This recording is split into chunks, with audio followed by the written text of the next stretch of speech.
आज हम बात करेंगे एक ऐसे अपराधी की जिसका नाम उत्तर प्रदेश के अपराध और राजनीति के इतिहास में एक ऐसी शख्सियत के तौर पर लिया जाता है जिसने अपराध की दुनिया से राजनीति का सफर तय किया। 1980 के दशक से 2023 तक अतीक अहमद का जीवन सत्ता, अपराध और विवादों के इर्द गिर्द घूमता रहा। अतीक की कहानी अपराध और राजनीति के बीच गठजोड़ का प्रतीक बन गई। नमस्कार, स्वागत है आपका आज की खबर में। मैं हूं आपके साथ अबू तलहा। अतीक अहमद का जन्म 10 अगस्त 1962 को उत्तर प्रदेश के प्रयागराज जिले में हुआ था। अतीक का परिवार आर्थिक रूप से कमजोर था और उसके पिता टांगा चलाते थे। गरीबी और शिक्षा की कमी के कारण अतीक ने अपनी स्कूली पढ़ाई पूरी नहीं की। वो 10वीं कक्षा में फेल हो गया और इसके बाद अपराध की दुनिया में कदम रखा। अतीक ने छोटी उम्र में ही अपराध की दुनिया में अपना नाम बनाना शुरू कर दिया। अतीक ने अपने गैंग की स्थापना की जिसे इंटर स्टेट गैंग 227 कहा जाता था। धीरे धीरे वो हत्या, अपहरण और जबरन वसूली जैसी अपराधों में लिप्त हो गया। 1980 के दशक तक अतीक इलाहाबाद और आसपास के जिलों में एक बड़ा अपराधी बन चुका था। अतीक के खिलाफ हत्या, लूट और दंगे भड़काने जैसे 100 से अधिक मामले दर्ज हैं। अतीक अहमद ने 1989 में राजनीति में कदम रखा जब अतीक इलाहाबाद पश्चिमी सीट से निर्दलीय उम्मीदवार के रूप में विधानसभा चुनाव जीता। उस समय ये सीट उनके प्रतिद्वंदियों के लिए कड़ी चुनौती बन गई थी। अतीक ने लगातार 3 बार निर्दलीय विधायक के रूप में जीत हासिल की। 1996 में अतीक समाजवादी पार्टी में शामिल हो गया और चौथी बार विधायक बना। 2002 में अतीक ने अपना खुद का राजनीतिक दल अपना दल बनाया, लेकिन जल्द ही समाजवादी पार्टी में वापस लौट आया। 2004 में अतीक ने फूलपुर लोकसभा सीट से चुनाव लड़ा और जीत हासिल की। ये वही सीट थी जो कभी देश के पहले प्रधानमंत्री पंडित जवाहरलाल नेहरू की थी। अतीक अहमद की राजनीतिक सफलता के पीछे उसका आपराधिक प्रभाव माना जाता है। अतीक अपने बाहुबल के जरिए न केवल चुनाव जीता बल्कि इलाके में डर और दबदबा कायम रखा।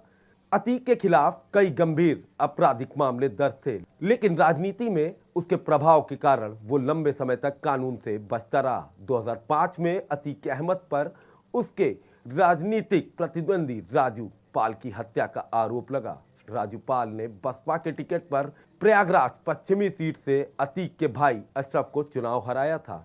राजू पाल की हत्या के बाद इस मामले ने पूरे उत्तर प्रदेश में सनसनी फैला दी थी। 2017 में योगी आदित्यनाथ के नेतृत्व वाली उत्तर प्रदेश सरकार ने अतीक अहमद और उसके परिवार के खिलाफ कार्रवाई तेज कर दी। अतीक के खिलाफ दर्ज पुराने मामलों को दोबारा खोला गया। 2019 में सुप्रीम कोर्ट ने अतीक को गुजरात की साबरमती जेल में स्थानांतरित करने का आदेश दिया, जहां अतीक तब तक रहा जब तक उसकी हत्या नहीं हुई। मार्च 2023 में अतीक अहमद को 2005 के राजू पाल हत्या मामले से जुड़े एक गवाह उमेश पाल के अपहरण के लिए दोषी ठहराया गया। यह अतीक अहमद की पहली सजा थी और अतीक को उम्र कैद की सजा सुनाई गई। अतीक अहमद के पास करोड़ों की संपत्ति थी जिसे उसने अपने आपराधिक और राजनीतिक नेटवर्क के जरिए अर्जित की थी। 2023 तक उत्तर प्रदेश पुलिस ने अतीक और उसके परिवार की 1400 करोड़ रुपए से अधिक की संपत्तियां जब्त कर ली थी। 15 अप्रैल 2023 की रात को अतीक अहमद और उसके भाई अशरफ की हत्या कर दी गई थी। वो प्रयागराज में मेडिकल चेकअप के लिए पुलिस हिरासत में था। लाइव टीवी पर हमलावरों ने अतीक और उसके भाई पर गोलियां चलाई जिससे उसकी मौके पर ही मौत हो गई। ये घटना पूरे देश में चर्चा का विषय बन गई। हमलावरों ने खुद को पत्रकार बताकर पुलिस सुरक्षा के बीच अतीक और अशरफ के पास पहुंचने में कामयाबी हासिल की। इस हत्या ने उत्तर प्रदेश की कानून व्यवस्था और अपराधियों के खिलाफ चल रहे कार्रवाई पर गंभीर सवाल खड़े कर दिए। अतीक अहमद का जीवन अपराध और राजनीति के बीच मजबूत गठजोड़ का प्रतीक था। उसके प्रभाव ने न केवल उसके राजनीतिक करियर को बढ़ावा दिया बल्कि उत्तर प्रदेश की राजनीति में अपराधीकरण को भी उजागर किया। अतीक की हत्या ने यह सवाल खड़ा किया कि क्या अपराध और राजनीति के इस गठजोड़ को समाप्त किया जा सकता है। उत्तर प्रदेश सरकार और प्रशासन के सामने ये एक बड़ी चुनौती थी। अतीक अहमद का जीवन भारतीय राजनीति और समाज में अपराधीकरण की प्रवृत्ति को दर्शाता है। उसका उदय और पतन यह दिखाता है कि कैसे बाहुबल और राजनीति का संगम समाज में अस्थिरता और अन्याय को बढ़ावा देता है। अतीक की हत्या ने न केवल उसके जीवन का अंत किया, बल्कि यह भी साबित किया कि अपराध और राजनीति का यह चक्र अभी भी जारी है।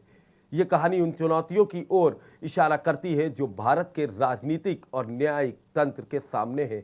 अतीक अहमद का जीवन और मृत्यु दोनों ही इस बात की याद दिलाता है कि सत्ता और अपराध का ये गठजोड़ लंबे समय तक समाज के लिए घातक हो सकता है।